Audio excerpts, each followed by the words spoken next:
The fishing news is brought to you by Shoreline Insurance Agency. Win the incredible Steigercraft, Evinrude, Lowrance Grand Prize Boat Package, and more in the Fisherman's 2018 Dream Boat Fishing Challenge. Get the details at thefisherman.com. The upcoming weather is looking good with your typical chance of thunderstorms Friday and Saturday, and the best chance to get offshore looks like Sunday with seas predicted 2 to 3 feet and lower humidity. Here are a few upcoming events. August 8th through the 11th is the Hamptons Offshore Invitational, and on Saturday, August 11th, is the Sheepshead Bay Yacht Club Fluke Tournament. Now on to the reports. Out on the East End, following some reports of a slight downturn in the bass action, things were back on point by Tuesday with big bass in the Montauk Rips and lots of smaller fish in the Gut and Race. Lots of fluke sea bass and porgies made for some good fishing through Tuesday in Montauk and off the North Fork. Captain Carl of the Viking Fleet reported excellent fishing on Tuesday morning's trip with lots of keeper fluke to 6 pounds, big sea bass, jumbo porgies, and plenty of huge mackerel as a bonus. Many anglers caught their limit. It was nonstop action, and all the buckets were full of fish. Captain Ken on the My Joys 3 reported a good morning with bass to 35 pounds on Tuesday following a couple of days when the fish seemed to go off their feed. Tuesday saw real good striper action up on the North Fork, where boats scored big numbers of fish to about 15 pounds during the day and fish to 40 pounds on the night tides. On the South Shore, the Captree-based Laura Lee fleet ran to the east on Monday and watched fares fill an easy boat limit of sea bass to 4 pounds. Lots of fish were also released, and some fluke were also in the mix. Tuesday mornings and afternoon trips saw nonstop action with sea bass to nearly 5 pounds, porgies, ling, mackerel, and an increasing number of fluke are also showing up in their catches. Now let's check in with Captain Al Lorenzetti and see what's going on the South Shore of Long Island. Hey, Tim. The fishing report, it is what it is. I got my pelagic All-American visor on. And let's see, this week what went on, very strange.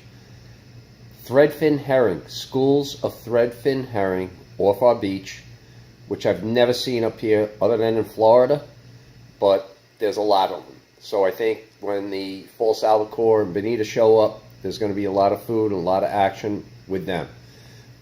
Fluke fishing, it's picky. Couple of keepers inside, couple of keepers outside. Nothing great, but, enough to keep it, worth going fishing. Sea bass spots, a lot of them are picked over, but there's still a couple of keepers here and there. And, that's pretty much it. So get out there when the weather calms down, which looks like it's going to be a tough week here. So I think we're looking at next week when the ocean settles down. But inshore you can fish anytime, and like I said, you got to weed through the shorts and get a couple of keepers. That's it for this week. On the West End, Captain Tom of the Captain Al said Sunday saw great fishing for porgies, fluke, and sea bass. All day long, some fares limited out on good-sized scup, and most had their limit of sea bass. And there are quite a few keeper fluke, some up to 8.5 pounds. On Tuesday, lots of good-sized porgies kept fares busy, but you did have to work for keeper-sized sea bass. Plenty of fluke helped keep the rods bent, but most were shorts. And unlike the weekend, a few small bluefish also came up in the last few days. Mike from Bernie's Bait and Tackle in Sheepshead Bay put a 13-pound fluke on the scale for James Gigliotti on Sunday morning. James caught that fish from his kayak west of the Marine Parkway Bridge on a bucktail and, of course, with gulp. It was tipped with gulp. Seems like that's the key. Some big stripers continue to linger around the bunker schools along the Ambrose Channel with fish to 50 pounds falling to trolled mojos. We have a new correspondent reporting from the Staten Island area, Captain Mike Manguel. Mike, what fishing information do you have for us this week? Hey Tim, hey Fisherman, thank you for having me. Coming out of Staten Island, the Arctic Hill. Today we fished underneath the outer bridge, headed out to the Triangle in Staten Island. We fished with 4-inch grubs and 2 to 3 ounce weights. Tough conditions, windy, heavy currents. Tough to get to the bottom, guys, but doable. We tried experimenting with 5 to 6 inch gulps. It was impossible. A lot of fish were missed, a lot. Stick with the 4-inch gulps, guys. You will set your hookups more accordingly and you won't lose too many fish. The Great Kills has been great for big fluke. A lot of peanut bunker in the Great Kills area of Staten Island. If you could just drift alongside the channel, you will limit out. A lot of fish out there, guys. You find the bait, you find the fish. Well, reporting from Staten Island, adios. On the North Shore, Captain James from the Open Boat, James Joseph 3 in Huntington, reported fluke fishing is pretty good, especially around the end of outgoing, with fish to at least 6 pounds every trip. The biggest fluke of the season came aboard on Tuesday. It weighed in at 14 pounds and was caught off of Eaton's Neck. Good numbers of large sea bass are also being caught. The last few days saw better sea bass action close to the beach where they're feeding on anchovies. Excellent catches of porgies were also reported from every corner of the sound, including along the shoreline. Now let's check in with the traveling angler, Hawaiian Dan. Thanks, Tim. Aloha from Hawaiian Dan of TalkFishTV.com, reporting for the Fisherman magazine. Today down at McAllister Park, right around beautiful Pirates Cove on the central north shore of Long Island. Your best bet for this week is most definitely a mixed bag of schoolie stripers, cocktail blues, porgies, fluke, and of course that occasional sea robin, all courtesy of the bay anchovies in the 1 to 3 inch size that have totally fled the area. So just remember to match the hatch. Also, the forecast shows periods of inclement weather, so please be safe out there, but remember to make the proper adjustments. If the water is dark and dirty, starting with scented and chartreuse is certain to produce. If it's clear and bright, start with white. That metal fish jig or my #1 go-to Zoom bubblegum fluke should produce. For porgies, fluke, and cocktail blues, jigging the bottom will produce. For schoolie stripers, cocktail blues, speed reeling or trolling the fish jig or a fly at 3 to 4 knots is certain to produce.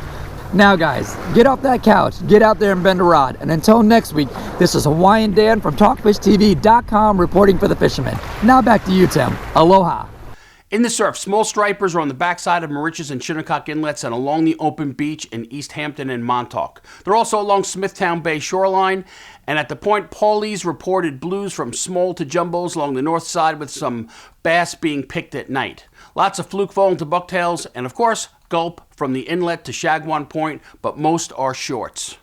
In the offshore scene, last week's rough ocean seemed to unsettle the tuna bite, but a couple of impressive sharks have been caught already this week. The big news, of course, concerned the 886-pound mako caught in the canyon on Monday aboard the Stick-em-Up and weighed in at Bergen Bay Docks in West Babylon. It's by far the biggest shark of the season, and you can catch a video interview with the crew at thefisherman.com. Another big shark, a 438-pound thresher, was weighed in Monday at Montauk Marine Basin by the crew of the Wireless. Now let's go to Fisherman Senior Editor Fred Golofaro for some thoughts on how things are shaping up for the weekend. Hey, thanks, Tim. And I just came back from down by the bay. It's blowing a gale down there. It was messing up my audio, so here I am in the backyard again. Got to apologize for that. But if you are planning on hitting the South Shore reefs, looking to do some ocean fluking, or heading offshore for tuna or sharks today or tomorrow, you're going to be dealing with a lumpy ocean with the marine forecast calling for 4 to 5 foot seas. The good news is the southwest winds and ocean will both be laying down over the course of the weekend, with Sunday looking like the best day out of the next few. North Shore anglers will have no problem with the southwest winds or southerly winds on our side of the sound. Once again this week, South Shore reefs and wrecks are your best bet for mixed bags of sea bass, fluke, and porgies. Work the fringes of the reefs for some better quality fluke. Inside, both Mauritius and Jamaica Bays are a good bet to connect with some keeper fluke. Montauk has a decided edge when it comes to numbers of quality flatties, and both sea bass and porgies have been strong on the east end. So, it might be worth a ride out to Montauk or the North Fork, but you're going to be dealing with traffic, so plan accordingly. Bass fishing is also holding up well on Montauk's ribs and off the North Fork. On the North Fork, big numbers of smaller stripers have been the rule. On the west end, poke around the bunker schools. There have been some very big bass still being reported, including a couple of fish in the 50s and one over 60. All you need to do is find the right pot of bunker. In Long Island Sound, the red-hot porgy fishing shows no signs of letting up. Lots of scup coming from seemingly every corner of the sound, including the shorelines. And if you plan on doing some fishing with the kids this weekend, porgies are definitely the way to go. The surfcasters, as unreliable as the fall has been in recent years, Montauk is the place to be this summer. Blues up to the high teens have been along the north side, and if you work the night tides, the point is your best shot at connecting with a decent striper. And be sure to mark your calendar for this year's Surf and Inshore Fishing Show on Wednesday, September 12th at the Huntington Hilton. That's right, I said surf and inshore. The always popular surf show is being expanded to include inshore fishing with great seminars hosted by the region's best surf and inshore anglers. More than 75 vendors will also be exhibiting their wares and offering great deals on tackle. And then there's the super raffle that all attendees receive a free ticket for. This is a great way to kick off the fall fishing season, and I hope to see you there. Until next week, I'm Fred Golofaro for thefisherman.com. If you'd like to be part of our weekly video fishing forecast, we're looking for social media savvy anglers for hyperlocal reporting from around the New York Metro and Long Island area. So if you're a captain, tackle shop, or just an avid angler, contact me at libayrat@gmail.com. Remember, like our videos, subscribe to our YouTube channel, and be a subscriber to the Fisherman magazine to be part of the Dreamboat contest. Until next week, this is Tim C. Smith for thefisherman.com.